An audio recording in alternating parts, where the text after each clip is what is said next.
Welcome to the great adventurers of old-time radio. From Boise, Idaho, this is your host, Adam Graham.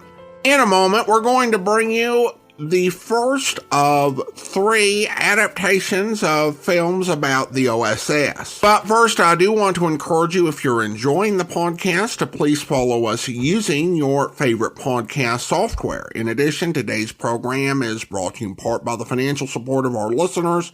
You can support the show on a one-time basis at support.greatdetectives.net and become one of our ongoing Patreon supporters for as little as $2 per month at patreon.greatdetectives.net. Well, I had plans to do some anthology programs after Cloak and Dagger for a couple weeks before we transitioned into a continuing series, but the amount of interest and enjoyment that people had with the O.S.S. made me think it'd be a good idea to do some specials that focused on the O.S.S. There were actually a few films that were made based on the O.S.S. Now, they're not all in the way that Cloak and Dagger was, taken directly from real-life incidents, although certainly the training and the types of missions that the O.S.S. got involved in were covered. And initially, and you may have heard me say on some podcasts we were going to do 2 weeks, I found out that there were 3 different major films that were made and were later adapted to radio. So we're going to do 3 weeks of these films and hear how they adapt to radio and hear the way that the O.S.S. is portrayed. Now, 2 of these I did do as part of our World War II series, The War, but at least one of them was in really rough shape, and we do have some upgraded copies, and particularly it would be a good idea to do it again now that we've just listened to the entire run of Cloak and Dagger. Now, the first of these 3 films was O.S.S. Now, this came to theaters on May 28th, 1946, and the Lux Radio Theater version was released on November 18th, 1946, and it stars a familiar figure to those who listened to The Great Detectives for a very long time in Alan Ladd of Box 13. But now we go to the Lux Radio Theater for O.S.S. Lux presents Hollywood.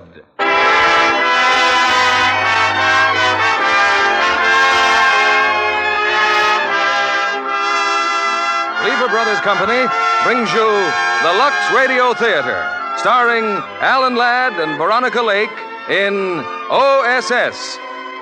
Ladies and gentlemen, your producer, Mr. William Keeley.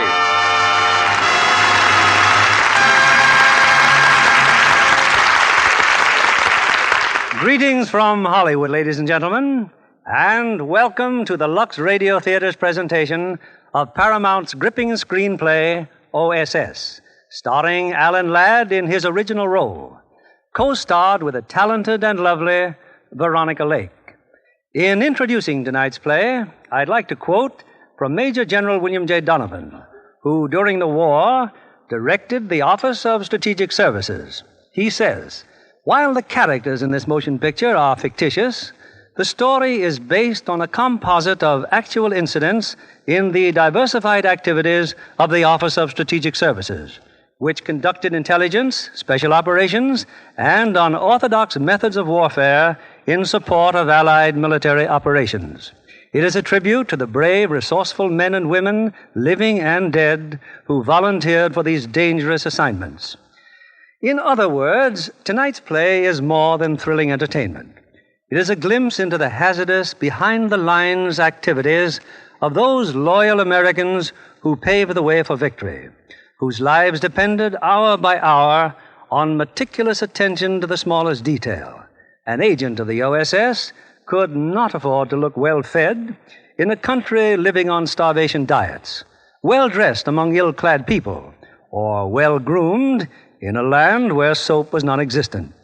Behind the lines, I'm sure a Lux complexion would have been a certain giveaway among women of the O.S.S., just as it's a hallmark of good grooming among women in civilian life.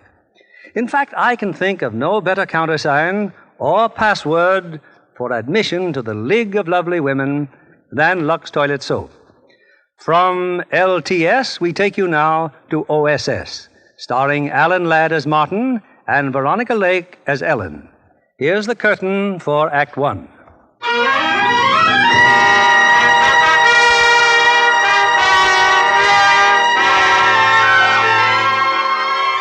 It's 1943. In a colonial mansion set in the peaceful Virginia countryside, a group of men, some young, some middle-aged, are gathered for a meeting. From their looks, it could be a salesman's convention. Closer still, a get-together of college alumni. But the lesson these men are learning was never taught in any college.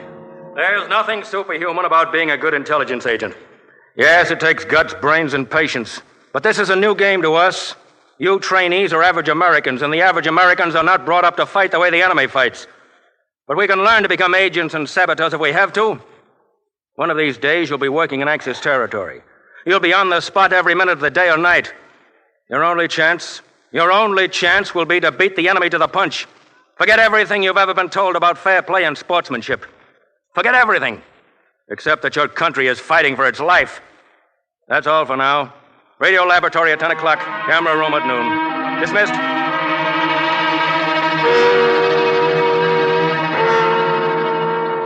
Come in, Commander Brady. Sorry to drag you out this time of night, but I've just had a visitor, General Donovan. Well, your orders have come through. Operations in France, Colonel? Right. Well, when do we start, sir? Now. The job won't be finished until our troops cross the Rhine. You've got two things to do. First, get information. Second, work with the French underground and sabotage key enemy installations. Now look at this map. These railway lines that feed this area here, around the city of Orleans. Right here is one of our priority targets. Recognize it? Yes, sir, the Corbeil-Malon Tunnel. If we can knock that tunnel out, we'll paralyze the most important traffic line into Normandy. We've assigned the tunnel to Team Applejack. What's its personnel, Commander? Team Applejack, leader Rodney Gates, Army officer, World War I. Civilian occupation, railroad supply salesman in France. Good man, mature judgment, stability, and balance. Next. John Martin, lieutenant, junior grade, U.S. Navy. Civilian occupation, publicity man, knows France. Little on the cocky side, but he'll do after he's been knocked around a bit. Well, there's balance and brains. We need a little brawn. Bert Parker, chief petty officer. Civilian occupation, sportsman, motorboat racer. Sorry, but Parker's been assigned to Germany. He's lived there. If he gets through, he's to lay low as a Rhine barge worker until needed. Well, we've got another muscle man named Boucher. Used to be a hockey player. Yeah, that should do it. Balance, brains, and brawn. The ideal setup. Except we'll need one more. Someone who knows the district. Someone to contact the French underground there. What about a woman? They can often get through where a man can't. Personnel in London could recruit. I'd rather see if we can find one here first. Well, see that Gates, Martin, and Boucher stay put. Oh, you too, Commander. I'll be needing your help in finding that girl.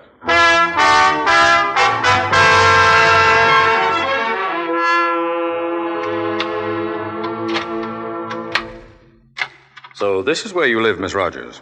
This is it, Mr. Brady. Alone? Oh, no, with Jean-Jacques, my cat. Well, it's been very nice meeting you. Thanks for a lovely evening. You're welcome. I'm really very glad Uncle Arthur asked you to call me. Well, good night. You're not going to ask me in? It's rather late. Oh, now, wait a minute. This is my first trip to San Francisco. My plane doesn't leave until 3 a.m. You wouldn't turn me loose in a strange town at this hour. Besides, Uncle Arthur wouldn't approve of that. Well, all right, come on in. Thanks, Miss Rogers. I knew you wouldn't let me down. I can't afford a studio and an apartment, so this does for both. Like some coffee? Later, maybe. So, you're a sculptress, huh? Seems to me I told you all about that at dinner. Trying to make conversation, Mr. Brady? I'm trying to find out how good a business it is, sculpting. Financially, I mean. It's a bust, and no puns intended. You've got quite a collection here. You do all these? Yes. Recently? You're full of questions. No, not recently. Most of them in France. I studied at Fontainebleau. Oh? When was that? 2 years before the occupation. Oh, too bad about the French. July 16th, 1429. I never was much good at dates. That's the day Joan of Arc liberated France after 100 years of occupation. Joan of Arc never ran into a panzer division. No, this time the French are finished. I'm sorry, but you don't know the French people as I do. The plain people. Their good common sense, their stubborn pride, their faith, their deep faith. That's a very pretty speech. You're pretty, too. Why, in France, they even... We're not in France. We're in San Francisco, and I didn't come up to talk politics. I'm not talking politics. I'm talking about the indestructible... Your kisses would be pretty, too, Miss Rogers, if you'd cooperate a little. There's the door, Mr. Brady. Not yet. You're getting out of here right now. I'd rather stay. I'd hate to have to fracture your skull, and I'd hate even more to smash this figurine, but if you Uncle don't... Arthur's going to be very disappointed in you. Stop that idiotic Uncle Arthur routine. I haven't spoken to that stingy old goat in 10 years. He'd no more have given you my address than turn up at a board of directors meeting without his clothes. Now, just who are you, Mr. Brady, and what do you want? You're a bright girl. You're right. Uncle Arthur definitely did not ask me to look you up. You see, it's not Mr. Brady, it's Commander Brady, Office of Strategic Services. Ever hear of us? No. Then put down that figurine and relax. You and I are going to do some serious talking. Oh, that kiss. Just a sort of test, Miss Rogers.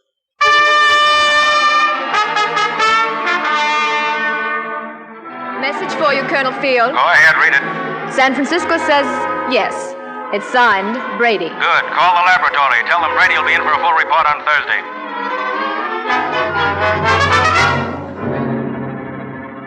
Yes, Commander, it's already here. Take a look. That's the kind of clay a sculptor would use, is it? It's what you ordered, plastic explosive that looks, feels, and tastes like modeling clay. That's wonderful. Going into the art business? Not a bad idea. Wait a minute. Why couldn't we develop a whole line of outstore merchandise? More plastic explosive to put up in tubes like tubes of paint. Time pencils as crayons. Reels of fused picture wire. It could be done. Now, you're sure of this stuff? You can actually model with this explosive? Definitely. Let me use your phone. This is Commander Brady. Get me Colonel Field, please. Now, look, start turning out that clay. We'll need a lot of it. Pack it well. It'll have a long way to go. And the tubes, the picture wire? That, too. Right away. High priority. You can... Colonel Field? Brady. Applejack can go to London tomorrow. The girl? I'll wire her now. Everything's set. She can join us later over there. Oh, and from now on, we're referring to Miss Rogers as Helene Dupré.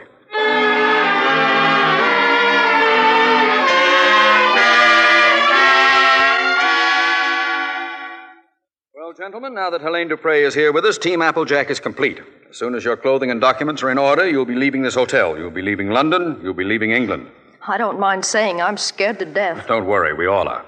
Well, you men, any questions? The young lady, Commander, she's going with us? Yes? Why? We'll come to that later, Martin. What's on your mind? Well? All right, how do we treat her? Because I'm a woman? That's right. Forget it. Look, it may get pretty rugged the other side of the channel. Tough to buy a cup of coffee and tough to find a place to sleep. Let's clear that up right now, Mr. Martin. I'll buy my own coffee and find my own bed. Yeah, suppose you get picked up. Some of the most successful agents in history were women. Yeah, I know. Women like Mata Hari. How do you know what kind of woman I am? Well, I think you're the kind that ought to be raising a couple of kids in the Cleveland Heights. There's bound to be a lot of excitement where we're going, and I want to be sure everybody's going to keep calm. Now, wait a minute, Martin. Helene wouldn't be here in London unless we thought she qualified. Nothing personal, sir. I'm only concerned about operating successfully. I think we will. If Mr. Martin stops worrying about my sex. Treat me like any other member of the team. Right. Now, you all know where you're going, and you know your objectives. The Corbeil-Malon Tunnel is the jackpot. The first thing to do after landing is to contact FFI headquarters at an inn called Le Cheval Noir. When you've got something to tell us, use your radio. Now, let's go over your cover-up stories. Gates? My name is Raoul Jassy, a Parisian. I used to be an automobile salesman. When the war came, the office was closed. I've been unemployed most of the time since. My health is bad. Lung trouble. I've come to stay at a farm near the city. Bad lungs, you said? I have x-rays to prove it. Here. Let me see. They're certainly bad, all right, but whose lungs are they? Mine. If I were the Gestapo, I'd have you shot. These are American-made x-rays. French x-ray plates are different. Have French ones made. Boucher? My name is Albert Bernardi. I'm an ice skating instructor. I worked winter resorts all over. Saranac Lake, Sun Valley, San Moritz. I'm looking for a man I heard was going to open a skating rink in Orleans. I can't find him, and I'm short of funds. I'll take any kind of work I can find. You're a pretty husky young fellow. Why aren't you a prisoner of war or in a labor battalion? That's right. I forgot to tell you. Here are my papers. I'm not French. I'm Swiss. The war caught me in France, and I haven't been able to get back. That's better. Martin? My name is Philippe Martin. I lost my mother when I was 8, went to live with my aunt in the United States. Came back from military service in 1935, trained 18 months, then got a job as correspondent for an American newspaper. Called back up in 39, fought at Sedan, was captured with my division. Later released by the Germans to work for them at the Renault factory. When the factory was bombed out, I was sent to Orleans to work in the railroad yard. Too glib, Martin. Otherwise, okay. Helene? My name is Helene Dupre. My home is Norleon, where my family has lived for generations on the Routier. I'm a sculptress, graduate of Fontainebleau. Every year, my husband and I used to spend our vacations near there. He was a writer. His name was Jean. This year, I've come alone. Jean was killed in the Ardennes. A writer? I said I was a correspondent, but my articles would have appeared in the United States. You can find Jean Dupre's work in the back issues of many French magazines. Oh, then Helen Dupree is real. She was my roommate at Fontainebleau. We were inseparable. People used to call us the sisters. Oh, what happens if you run into her? I won't. She's missing. This is her last letter. She says, "Goodbye, my sister. It will be evening soon, and I shall walk down to the beach and out onto the surf. Thinking of you, thinking of Jean." Shall I go on? No, I'm sorry. Well, I suggest you all go to your rooms now and get some sleep. Chances are you'll leave tomorrow night. You will be dropped, of course, by parachute. I'll see you in the morning.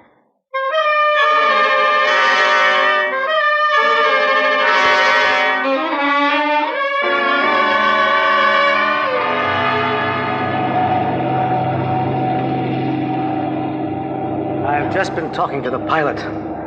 How do you feel, Helene? Oh, just fine. No, is that what the pilot wanted to find out? When do we jump? We just flew over our destination. There should have been a signal from the ground. Well, there wasn't any. Hey, that means there'll be no FFI to meet us. That's right. You want to turn back? I say we should jump blind. Any objections? No. No, let's jump. Good. We'll jump blind then. Oh, our pilot assures me our plane has been spotted by the Nazis. We expected that, didn't we? Yes, but that may make things a little tough down below since there's no one to meet us. Still want to jump? Let's Yes, go. sir. Okay, I'll tell the pilot to run us in.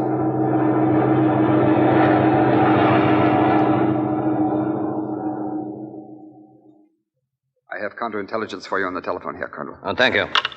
Hello, Master speaking. There's a lone unidentified plane over your area. Strong formation of British planes was reported earlier. This one may be a straggler or it may be parachutists. I suggest that the area be covered immediately. Yeah. Geisman.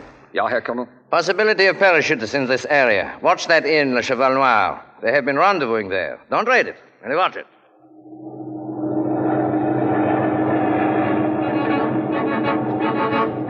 Get ready to jump. Good luck, everyone. See you at the end, Helene. Le Cheval Noir. I'll be there, Mr. Martin. All right, start jumping.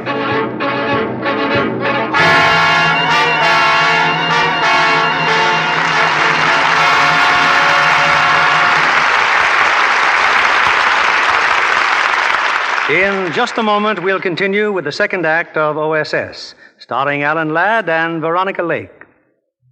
Meanwhile, here's Libby Collins, our Hollywood reporter, looking mighty pleased about something, too. I guess it's the movie I saw this afternoon, Mr. Keeley. You can't beat a good Western. There's such a lot of fun. Sounds as though you saw that new Republic picture. That's it, Plainsman and the Lady. A real thriller-diller starring William Elliott, Vera Ralston, and Gale Patrick. I've seen Bill Elliott in dozens of hard-riding films, Libby, but I always thought of Vera Ralston as an ice skating star. Oh, she is, and was once Olympic skating champion.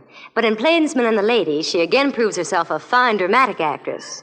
Vera's had quite an exciting career, you know. She escaped from her native Czechoslovakia on the very last plane before the borders were closed. That was exciting. Mm-hmm. But the real thrill of a lifetime, she says, was getting her American citizenship papers last Flag Day. Well, this country has gained a stunning new citizen. Vera's a real beauty. Oh, she is that, Mr. Keeley. She's one of the most photographed girls at Republic. And the studio says she just can't take a poor picture. I don't wonder, Libby. How could anyone miss with a complexion like Vera Ralston's? Mr. Kennedy, you're certainly a man with a single-track mind. When it comes to lovely Lux complexions, I admit it. Well, you're quite right about Vera Ralston's. She uses Lux toilet soap every day. She told me active lather facials with Lux toilet soap are a wonderful aid to beauty. They leave your skin feeling fresh and smooth. Libby, won't you tell the ladies in our audience how Vera Ralston takes her Lux soap facial? Well, here's what she does, and it's very simple and quickly done. Smooths on lots of the creamy Lux soap lather and works it in thoroughly. Rinses, first with warm water, followed with a splash of cold. Then she takes a soft towel and pats her skin ever so gently to dry. And that's all there is to a Lux Soap Beauty Facial. And Mr. Kennedy, screen stars find it a wonderfully effective care. You're absolutely right, Libby. We know from actual tests that Lux Toilet Soap Facials make skin lovelier. These tests were made by skin specialists, and they showed improvement in a short time in 3 out of 4 cases. Hollywood stars just have to have a complexion care that works. And that's why Lux Toilet Soap is the favorite beauty soap of 9 out of 10 screen stars, the loveliest women in the world. Mr. Keeley returns to the microphone. We continue with Act Two of O.S.S., starring Alan Ladd as Martin and Veronica Lake as Ellen.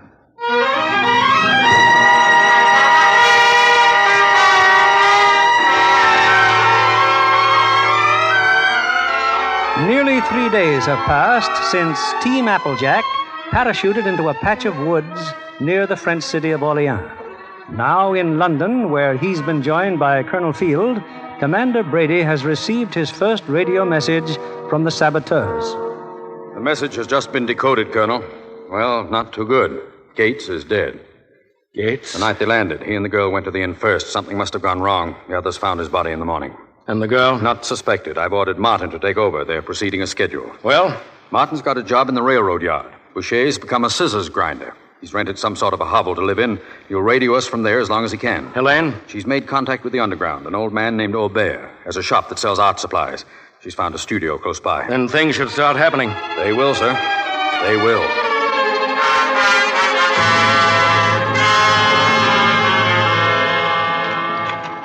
Scissors shopping. Knives and scissors shopping. Knives and scissors shopping. Can you sharpen sculpting tools? Anything, madame. Scissors shopping. Knives and scissors shopping. How much? I have not sharpened chisels like these in a long time. I met Martin an hour ago. Oh, I can do them all right. Where? Newspaper stand, near the railroad yard. Well, how much? 10 francs each, madame. 10 francs?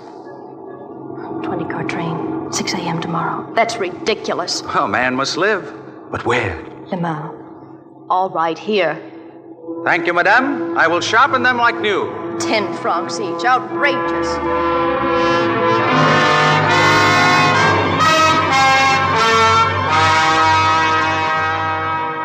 Hello? Yes, this is Colonel Field. What time? Confirmed? Fine. Yes, Brady's with me now. Hope to have another job for you very soon. That was British Air Intelligence, Brady. Well, Applejack's in business. The bombers got the train at Le Mans this morning. Completely destroyed.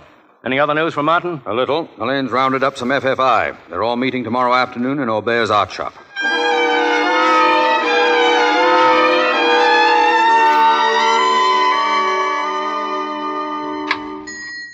Come in, madame, monsieur. These 2 men are my friends, Papa. Monsieur Martin, Monsieur Boucher. Your people here, Aubert? They are here. How many? Reynald Lefebvre and Madame Riot. They are in back of the shop. The military patrol saw us come in. We're apt to have visitors. If we do, just remember we're here to listen to Madame Dupree's lecture on art. My friends, no, monsieur. Come. This way. There are some important targets Air Force can't seem to get at, especially the Corbeil-Malon tunnel. What about it, Reynaud? That's the closed military area. Every approach has got it. We tried again last week. We've got to keep trying. It's a must. What about the bridge at Rostin? That's Lefebvre's group. Who takes the Chambon repair shops? I will. Fine. We have the explosives here for you. I have already made yours up, Monsieur Reynal. Little sacks marked modeling clay, plastic explosives. Madame Riot, you will get tubes of paint. They will be ready for... Who's that? The patrol? Wait a moment. I have to open the door. It's Colonel Meister. You'll continue with your art lecture, Madame Dupree. As I was saying, the so-called new trend in art is actually a very old one. We know to return to the classic form, but with a certain utilization of... Colonel Meister! Good afternoon. Must be the creation of the I am fortunate to find you here. A little Sunday afternoon discussion, Colonel. If I can be of any assistance... I'm quite sure you can help me. But first, if you don't mind, I would like to listen to the young lady. We are honored, Colonel. We must avoid the decadent spiritual attitude of a man like Modigliani. The degenerate impressionism of Cézanne? Of course. If I may digress, the Colonel has brought up a most interesting Close point. the door, Aubert. No need to Those disturb of the you who discussion. I'll readily understand the absence of... Well, Aubert, what do I see under the counter? New tubes of paint, huh? Yes, Colonel. Ah, let me see. Cerulean, my favorite blue. What about the other color? I'm sorry, but no, I won't bother. I have no time for painting. Sketching is all I can do these days. Aubert, that young woman in there. An unusually gifted sculptress. Oh, may I meet her? But of course. Madame Dupré, if you have a moment, please. Excuse me. Yes, monsieur. Madame Dupré, may I present... Meister, Madame, Paul Meister. The Colonel's sketches. Merely impressions. Oh, Aubert, I need another pad. I am sure I have one somewhere. Madame must permit me to see her work. But there's nothing of mine here, Colonel. At your studios, then? I have my car. Really, I haven't a thing worth seeing at the moment. Madame's modesty becomes her. I shall make the usual allowances. Well, very well, then. My apologies to your friends, Aubert, but I will pick up my pad later.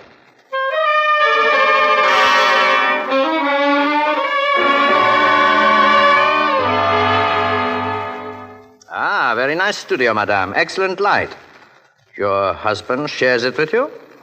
I'm a widow, Colonel, but, well, I have been going with another man. I'm sorry. A Frenchman in the city here? He's away. He's an engineer. Oh, the Normandy fortifications? He never tells me, Colonel. This statue here is lovely. It's like yourself. You're very kind. Amazing technique for one so young. Your hand, Madame. Remarkably feminine for this kind of work. If the Colonel would care for some tea, and your perhaps... pulse. It's quite irregular. Could I be responsible for that? You're very discerning. So? And you are an incredible woman, my dear. Beauty and talent are rarely combined in a single individual. I confess I find it difficult to believe that these works of art here are yours, or that you are what you say you are. May I prove it? How? Sit down. I'd like you to pose for me. Oh? that may take several sittings. Several. I'm delighted, Madame, delighted. Perhaps when it's finished, you'll believe me. Perhaps. Your head. A little more to the side, please. That's it.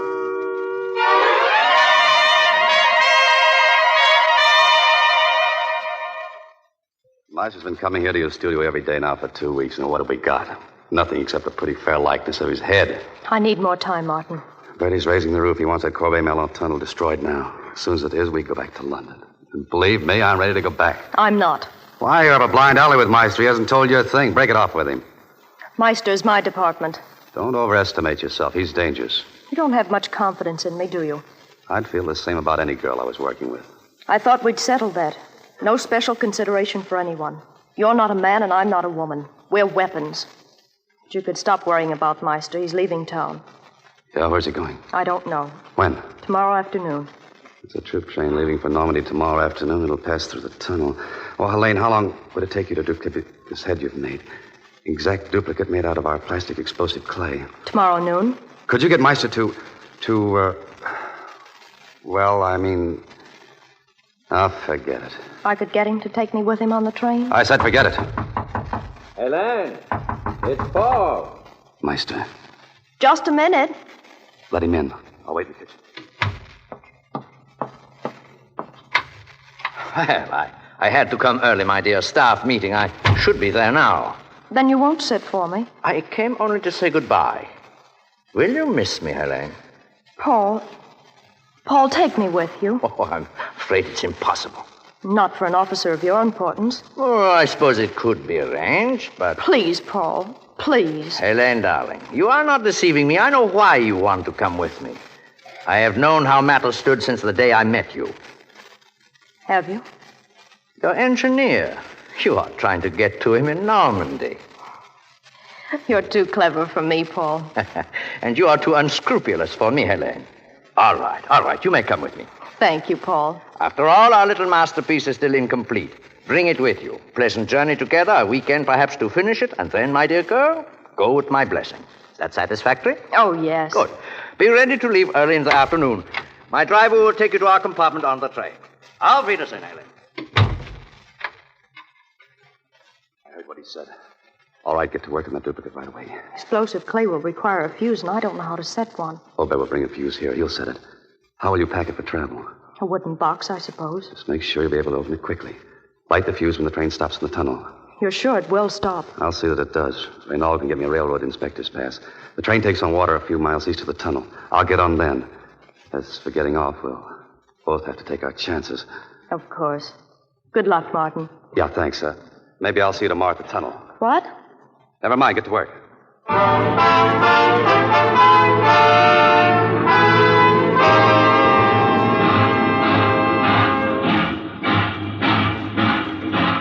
You're the engineer? Yes. What are you doing here? Just came aboard. Inspector Martin, check ride. Inspection. What do you expect of this piece of junk? Never mind that, you're late. Should have passed the Corbeil-Malon tunnel at 3:26. We'll pass it in 5 minutes. All right, then slow down. He's got a gun, huh? I said slow down. Why are you doing this, monsieur? For France. Now jump, both of you.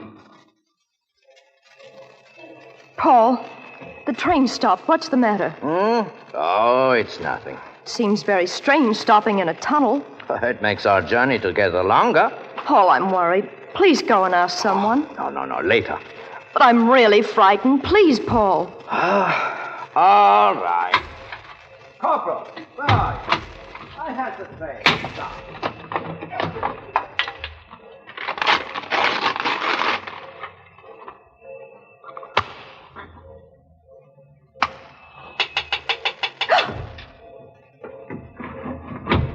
Martin.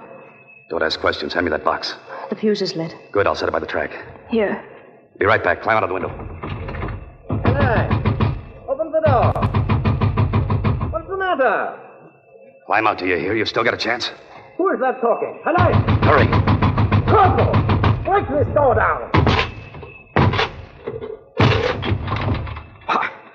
She is gone. The window. A man and woman, Herr Colonel. There, the mouth of the tunnel. You, guard! Stop those people! Fire! That box. There's a fuse burning. Stop those people! Stop them!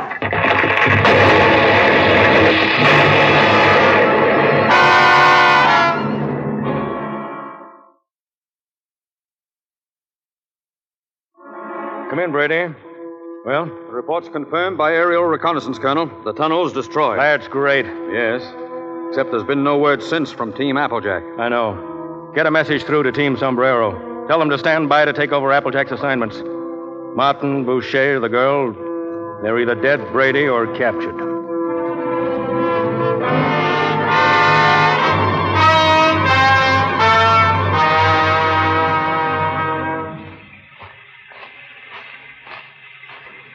Elaine. Here. This way. I should have been back long ago. Sorry, I got lost. It's pretty dark in those woods at night. It's the only reason we're alive. Night and a place to hide. I found Boucher. He couldn't get a car.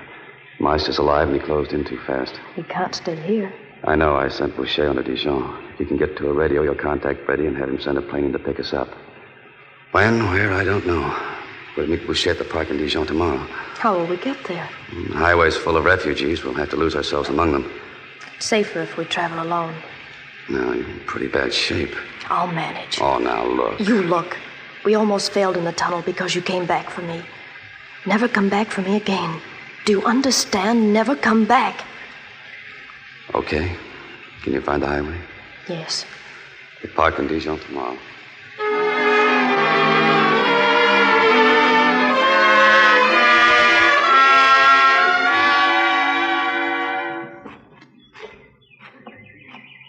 It's all right.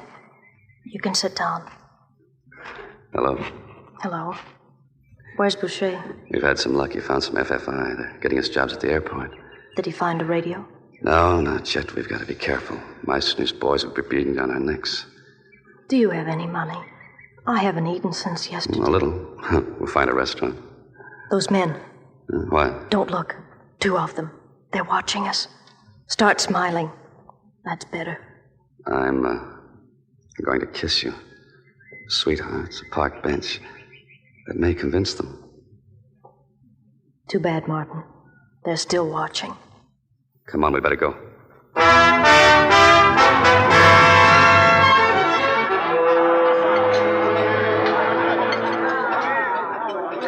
Oh, some more luck. A booth near the door.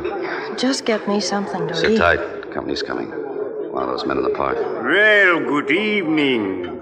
May I join you? Thank you. I'm sorry, but there must be some mistake. Mistake, Monsieur Martin and Madame Dupré? You're quite wrong, monsieur. I think not. I am Amadeus Brink, Gestapo. Oh, in case you are armed, monsieur, don't forget my colleague, Herr Arnsvold, here is close by. That was fine work, that tunnel job of yours. What are you talking about? These papers, monsieur. A full report of your activities. They just arrived in headquarters. Would you care to read them? This is outrageous. You intrude upon us. Madame would prefer to discuss the matter at headquarters? What do you mean, prefer? Fortunately, I had access to these papers before any of the others saw them. What do you want from us? What I want from you isn't the question. What do you want from me? No, very sensible man, Herr Brink. His side is going to lose the war, and being a practical man, he looks to the future. I could be very useful to you.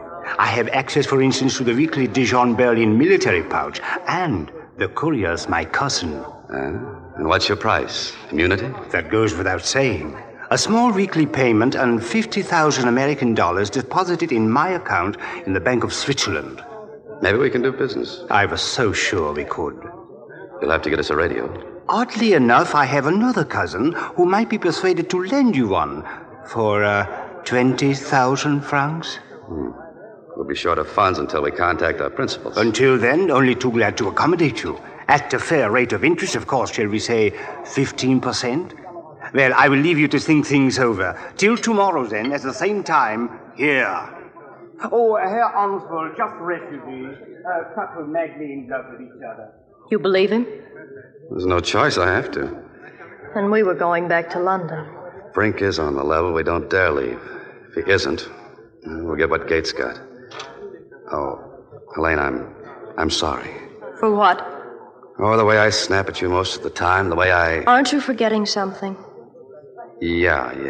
Sure I am. Treat you like any other member of the team. That's what you want, isn't it? Yes, Martin. That's what I want. Someday, maybe, if we ever... Skip it. Here's the menu. It may be our last meal.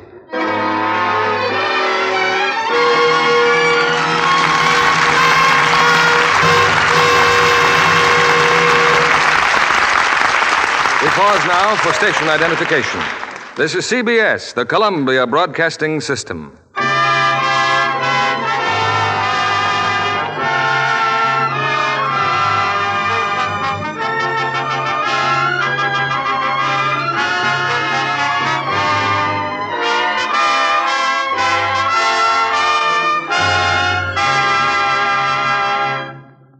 In a moment, we'll bring you Act 3 of O.S.S., starring Alan Ladd and Veronica Lake. In Hollywood, it's news when an actress gets a studio contract without having to take a screen test. It happened, though, to our lovely young guest of the evening, Miss Lucille Barclay.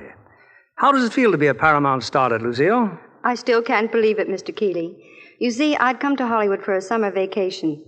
The vacation turned into a full-time job when a talent scout for Paramount saw me and signed me up. Had you always been interested in an acting career? Oh, yes. Back in New York State, where I lived, I was a member of the Rochester Community Theater. Later, I studied dramatics in New York. And all to good purpose, it appears. Oh, I was very lucky. But for real achievement, Mr. Keeley, I nominate Joan Caulfield. I visited the set when Paramount was filming their big Technicolor production, Blue Skies, and, well, I had a chance to meet her. Just think. In Blue Skies, she's co-starred with Bing Crosby and Fred Astaire. You're right. That is a success story. Joan deserves it, though. She's exceptionally talented. And besides, she's about as photogenic as a girl can be. Lovely features and a truly flawless complexion. Well, Lucille, we're proud of the fact that Joan Caulfield is a Lux girl. So she told me, Mr. Keeley, and I wasn't a bit surprised. I've used Lux toilet soap myself a long time, and I think it's tops. Many famous stars agree with you there, Miss Barclay. And if I may say so, Mr. Kennedy, lots of ambitious young starlets. Every girl in pictures knows how important it is to have a nice, smooth skin for camera close-ups. Thank you, Miss Barclay. We're glad that so many charming women everywhere depend on daily Lux soap care. It's a fact that active lather facials in a short time give skin fresh new beauty. Now, here's a suggestion to the ladies in our audience. If you haven't tried Lux toilet soap as yet, why not see what this gentle care can do for your own precious complexion? Remember, Lux toilet soap is Hollywood's own beauty soap. Here's Mr. Keeley at the microphone. Act 3 of O.S.S., starring Alan Ladd as Martin and Veronica Lake as Ellen.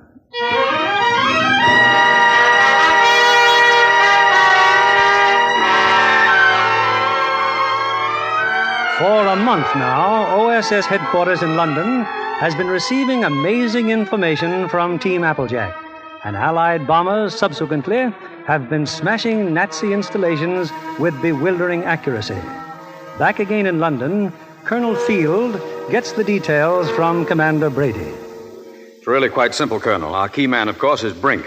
And we're sure of Brink as long as we continue to pay off. But getting the contents of their military Boucher pouches... has a job in the washroom of the airport. He cleans hats, shines shoes. Anyway, the courier with the pouch visits Boucher every time he takes the plane for Berlin. Boucher disappears for a few minutes. He's got a camera in the laundry closet. Photographs the documents on microfilm, returns them to the courier. Radios here when he's ready for our plane to pick up the film. And how do we get a plane to Dijon? Mr. Brink again. Another of his cousins owns a farm outside of town. We run a plane in at night. Too good to last. Yes, sir. I've told Applejack they can come back to London whenever they're ready. We'll be contacting them shortly, Colonel. Any message? Yes, my congratulations. Also, my urgent suggestion that they leave Dijon. They've done their job.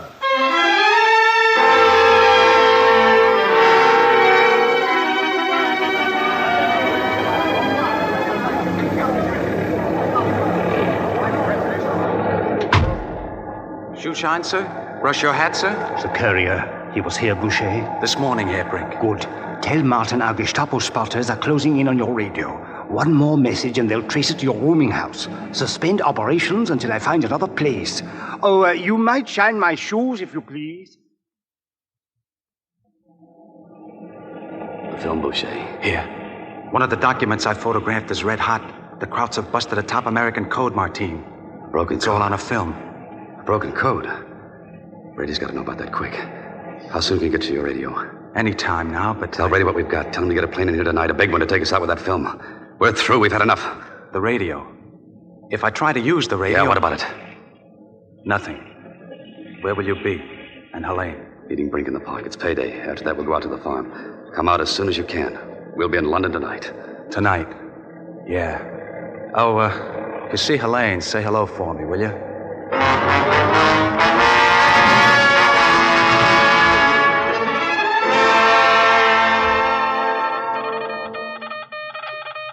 Details of Nazis breaking code on film. Send plane tonight. Pick up Martin and Dupre. Looks like I'll be staying. Couple of men in hallway now. Someone at Skylight, too. If you can contact my mother, please tell her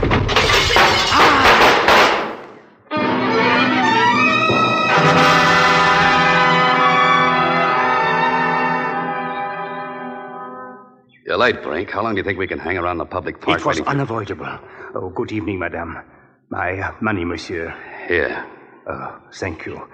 You're on your way somewhere? Why? Because it is best if you are. They picked up your radio. Boucher. He is dead. Oh, I warned him. Dead? He didn't tell me you warned him. Did he get through to London? I think so. He was on the air when it happened. Oh, we have a new chief here. He has been inquiring about you. Colonel Meister. Meister? Here? Yes, definitely. It would be necessary for me to put your record and description back in the file.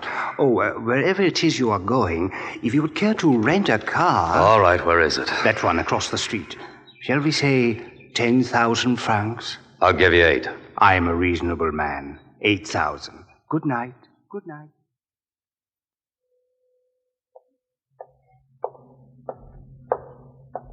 Herr Brink.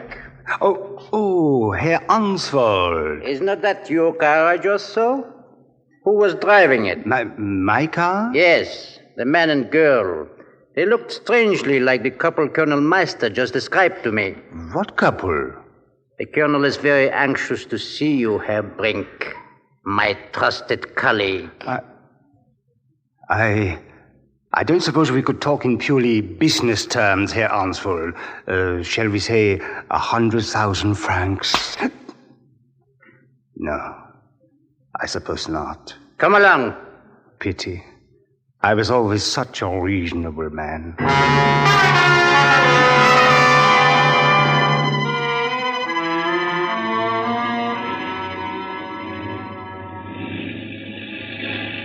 Look at it come across the field. I never thought an aeroplane could be so beautiful. Oh, London will be there in 2 hours, Helene. Boucher didn't die for nothing. He got the message through or the plane wouldn't be here. The door's opening. Come on. Martin, Helene. Commander Brady. Hey, what are you doing here? Are we glad to see you? I wish I was good at making congratulatory speeches. Oh, skip it. Let's get out of here. Here's your film. Great work. Where's Boucher? We lost him. When? Early tonight. But what happened? I'll tell you on the plane, huh? Martin, I'm here because I have something to ask you. We're only half a jump ahead of the Gestapo. Can't we talk about it later? I'm afraid not. The Nazis are licked, Martin. They're falling back to the Rhine. Well, that's fine. But what's it got to do with me? I'd like you to do one more job. Another job? Some time ago, we put a man into Germany posing as a barge worker on the Rhine. The sector he was assigned to has been selected for one of our crossings. If he's still alive, he'll have invaluable information on troop dispositions and fortifications. I don't get it. There's no way for him to get the information to us. We need somebody to go in there and contact him and send it out on a ground-air radio. I brought one with me. And how long do you think we can live like this, with our stomachs turning over every time a foot falls or a door opens? You've got plenty of other people working for you. Why do you have to pick on me? Because you're the only available agent who'd recognize our man, the only agent he would recognize. You remember Parker? Yeah, sure, I remember Parker. So what? I'm no hero. I don't want to volunteer for anything. I want my identity back. Don't you suppose Parker wants his identity back? If you want me to take that assignment, you've got to order me to take it. Then it's an order. Okay. What was that I said, Elaine? London in 2 hours? Will you be there when I get back? When we go together. You're going now with the commander. That's up to him, isn't it? Mice is catching up with us. How much longer do you think our luck can hold out? Gates, Boucher, we're next. Go on back to England. I'll handle this deal alone. We've worked well together. 2 agents are better than one. It doubled your chances. She's right, Martin. As long as she's offered to stay, that's it. You'd better get that plane out of here. You're to make your way to Strasbourg. Here, instructions and directions. Burn them when memorized. You'll meet up with the Madame Prideaux. She has a place in the country, she and her grandchild. You'll work from there. Good luck, Helene. Good luck, Martin. Good luck. What does that mean, sir?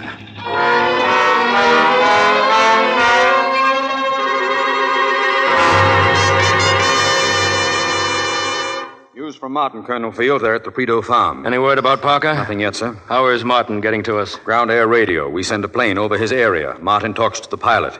They've had contact every day now for about a week. Just don't ease up on him. He's got to locate Parker.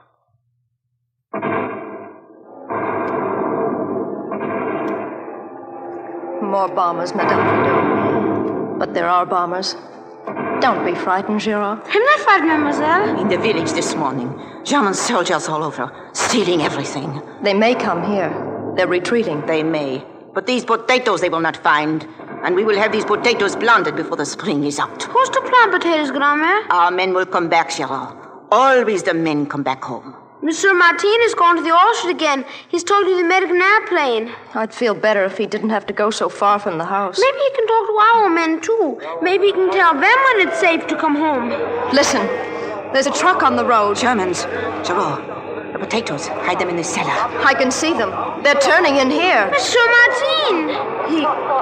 He will see the truck. You can trust the boy and me, Helene. We are accustomed by now to receiving the Boche. They will learn nothing.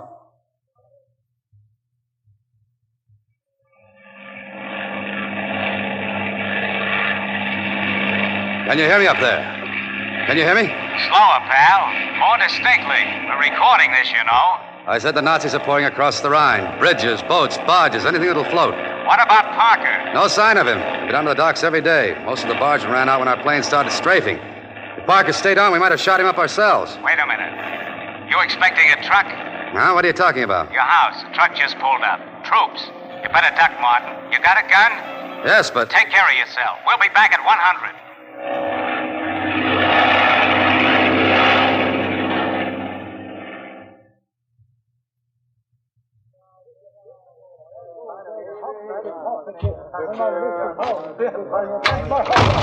Stand back against the wall. All of you. Martin! Behind you! Look out! Leave them to me. Another! And another! Throw the Schwein into the barn. So, there were no men here, mademoiselle. Hey, you look frightened. Do soldiers frighten you? Well, then we will leave these soldiers. Schweigler! Jawohl, Herr Lieutenant. Mademoiselle and I will be in the other room. We will not wish to be disturbed. Sorry if I gave you a scare. You're Helene Dupre, aren't you? How did you... No time for questions. I'm Parker. Martin recognized me. That's why I didn't shoot.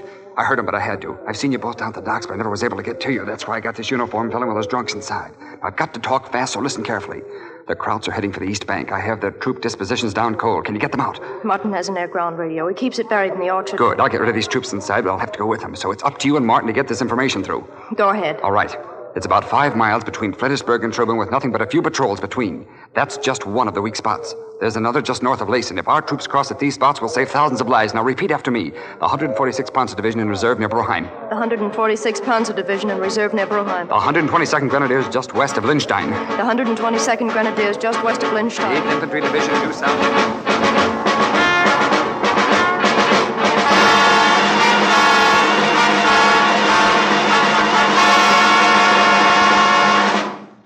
They left about 10 minutes ago. Parker had to go with them. Martin, are you up to talking? I'm okay. What did Parker tell you? I'll write it all down for you. If it gets through on time, thousands of lives can be saved and our job should be over. When will the plane be here? 1 o'clock. What time is it now? 12:30. Think you can do it? Yeah. Go ahead. Start writing. Madame, Girard. Yes, mademoiselle. Get some water. I wish I could do more for you. Your head, it's still bleeding. Don't worry about me. Just put it down on paper.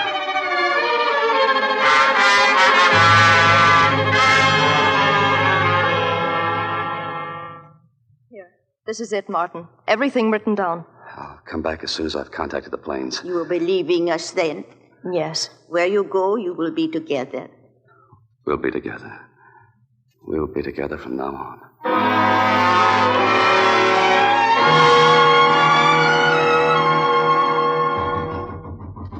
Open up here. Open up. Grand-mère. Who? Can you see? Oh, Bachelor. 2 soldiers and an officer. Open Quick up, now. I say. Hide in the kitchen. If they make trouble, Mademoiselle says to find Monsieur Martin. Warn him. She's going to the door now. So hurry. I listen, Grand-mère. Open this door. I'll warn him if need be. Yes? Sorry to intrude at this hour. Helene. Well, we never had our little weekend in Normandy, did we? That's a great pity. You have nothing to say? Sure you remember me, Meister, Paul Meister? I remember you very well. You are alone here? I am here, monsieur. I refer to Martin. Then I am quite alone. Unfortunately, we can't spend too much time finding out if you are telling the truth. Sergeant, take the old woman to the car. And the girl, Herr Colonel? Wait outside. I will deal with her. Madame, come. Helene Dupre. I still find you a remarkably attractive woman. I can almost forgive myself. Myself, not you, my dear. Then let's get this over with. All I ask is that I be taken quickly to wherever people like myself are dealt with. Not yet. I find this reunion curiously satisfying. At last, Helene. At last.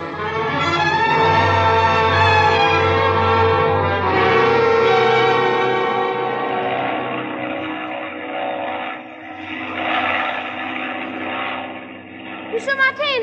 Monsieur! Gerard, what's the matter? The woman, monsieur, they're taking them away. I heard him. Who? He said his name was Meister. Oh, don't let them take them, monsieur, please. Who was with him? Only 2 others. Soldiers, but hurry. She knows I went for you. Please come, please. The plane up there. I've got to contact You could do it later. Never come back for me again. Thousands of lives will be saved. Never come back. Thousands of lives. I can't, boy, I can't. Never thought you would be afraid. Never. Gerard, listen. Are you down there, Applejack? Yeah, I'm here. Anything wrong? No, nothing. And shoot. Recorder's on. 146th Panzer Division in reserve near Brunheim.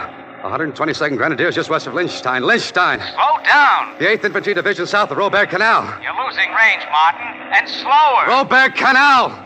R-O-B-U-R-G. That's better. What's your rush? 31st Engineers at Lindgren. 31st at Lindgren. The 18th SS Division around Horst and Steinbruck. Oh, let's have that last again. I want a clean recording. Please, I've got to get back. With news like this, so do we, pal. Repeat. The 18th SS Division around Horst and Steinbruck. The 52nd Infantry east of Freihof, north of the highway. Just once more and we'll have it. 18th Division around Horst and Steinbruck. 52nd Infantry east of Freihof, north of the highway. That's it, and tell him Parker's okay as of a few hours ago. Swell going, Martin. Sorry to leave you, but I gotta get this back to headquarters.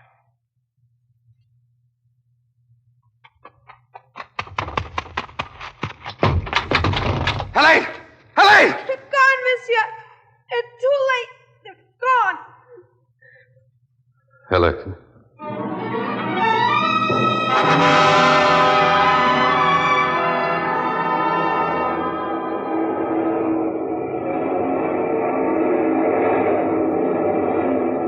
Look at them come, Martin. Trucks and jeeps, planes and tanks. Soldiers. Our soldiers, Martin. Crossing the Rhine. Yes, sir. Job's almost finished. Thanks, Martin. Don't thank me. Thank them, the ones who didn't live to see this. Gates, Boucher, Helene. Tell me about her, Commander. I didn't even know her real name. Rogers. Ellen Rogers. Ellen. Where was she born? I don't recall, but I can find out for you if you'd like. No, it doesn't matter. It was somewhere back home. Like the town I came from. The same town, maybe. Yeah, she might even have lived just around the corner.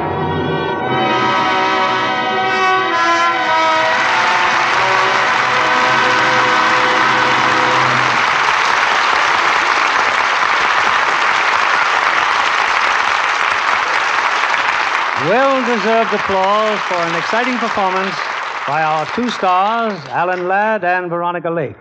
And here they are, back at the footlights for the curtain call. Well, one of the real stars of tonight's play, Bill, was William Donovan, whom you've mentioned in your introduction. Yes, he was head of the O.S.S. in real life. Didn't you make a picture on the career of General Donovan, Mr. Keeley? That's right, Veronica. The Fighting 69th, which, of course, was late in World War I. And made a great movie, incidentally. Speaking of pictures, Alan, I understand that since yours were released in continental Europe, you've become the #1 box office hit over there. And to think they had to wait 6 years before seeing Ellen on the screen. Not to mention you, too, Veronica. That's right, Alan. You two have been together in so many pictures. I sort of missed Veronica in your latest Paramount production, 2 years before The Mask. Yeah, I missed her, too, Bill, but we're going back together again when we start shooting Saigon out of dear old Paramount. Well, that's good news for Ladd and Lake fans. By the way, Veronica, what happened to that famous over-the-eye hairdo? Well, I thought it was about time to see how the other half of the world lived, Mr. Keeley. Say, how long did you wear your hair like that, Veronica? How long? Oh, about 24 inches. Well, confidentially, Veronica, I like your present hairdo even better. For one very important reason. What's that, Mr. Keeley? It doesn't hide any of that lovely Lux complexion. Well, it's certainly not hard to help keep your complexion lovely with Lux Toilet Soap Care. I always use it. And it's plain to see that loyalty is well rewarded. Say, what are you presenting here next Monday night, Bill? Next week, we're proud to bring our audience for a second time this season 2 of Hollywood's top artists and one of the most famous acting teams in motion picture history, Greer Garson and Walter Pidgeon. They appear in their original screen roles in Metro-Goldwyn-Mayer's epic drama, Mrs. Parkington, the story of a man who ruled a dynasty with daring and ruthlessness, and a woman who ruled a man with love alone. A great cast, a great play, Bill. Congratulations. And good night. Good night, and thanks to both of you.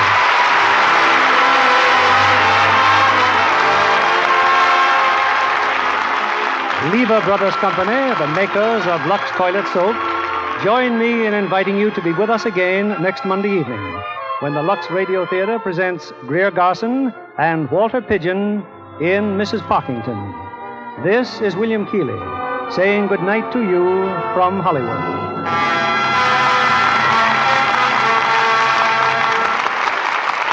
The main cause of the current soap shortage is the worldwide scarcity of fats and oils.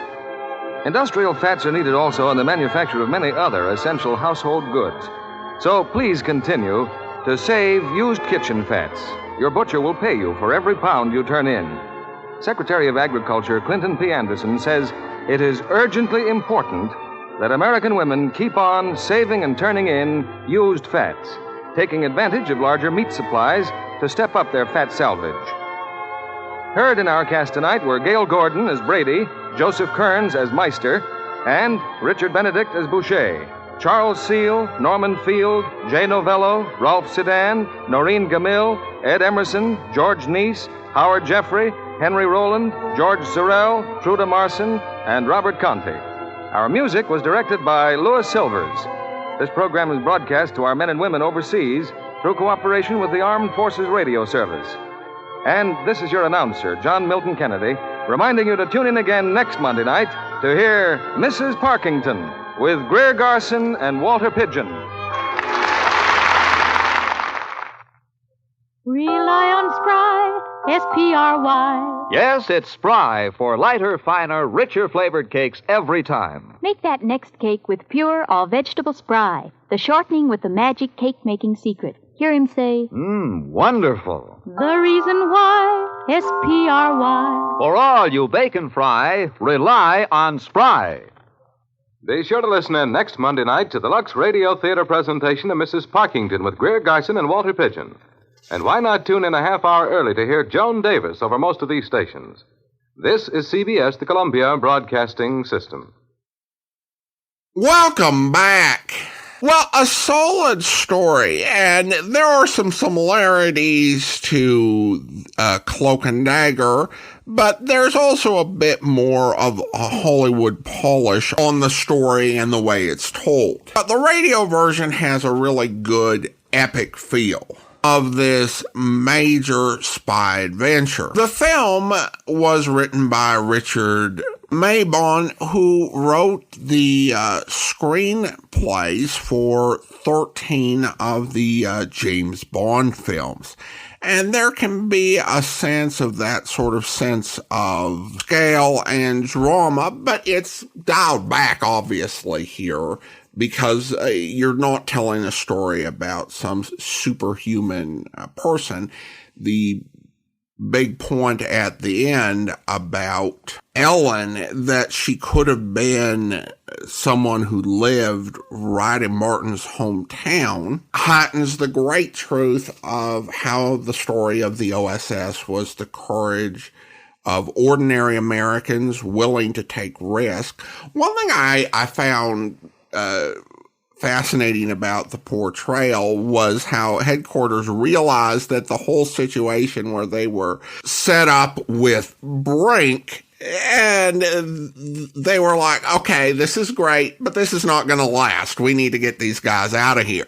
Now, it should be noted that while Ladd was the star of the film, Geraldine Fitzgerald, not Veronica Lake, played Ellen. But casting Lake with Ladd, it was certainly a decision that made sense for Paramount. The pairing of Alan Ladd and Veronica Lake is iconic.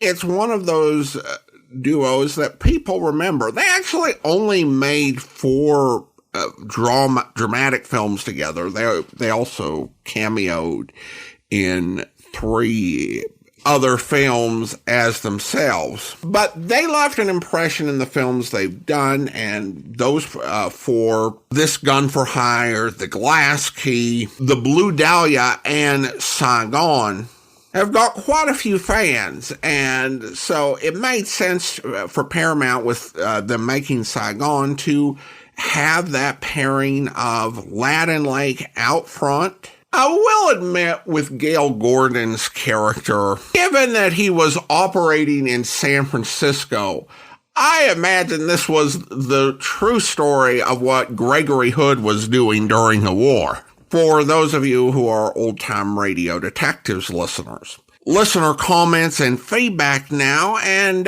we have a few comments regarding some of the O.S.S. episodes. We start over on Spotify regarding the episode Windfall. And Harrison writes, if Mike hadn't given the O.S.S. the microfilm, would it have been a Swiss miss? Because the story was set in Switzerland. In all seriousness, another solid story. I assumed he would end up giving the O.S.S. the film, but it was interesting to see how far Mike would go to get what he wanted. And yeah, I think that they definitely made a compelling drama out of that. And then we had a note from Neil, who emailed in, "Hi Adam, I just listened to the final episode of Cloak and Dagger. I really enjoyed this series and will be sorry to see it go. The stories were always suspenseful with some great performances. The show also brought back a memory that I hadn't thought about in years. When I was growing up, our family had a neighbor who had been a career Army officer and a real-life O.S.S. agent. He wrote a book about one particular mission he'd been involved in, codename Mission Marcel Proust. His mission was to parachute into Nazi-occupied France and make contact with and organized cells of the French resistance forces. Unfortunately, I never read the book. It's long out of print now, and copies are expensive and hard to come by. I'm sure our former neighbor has long since passed on by now, but I wanted to remember Colonel Waller B. Wally Booth and thank him posthumously for his service.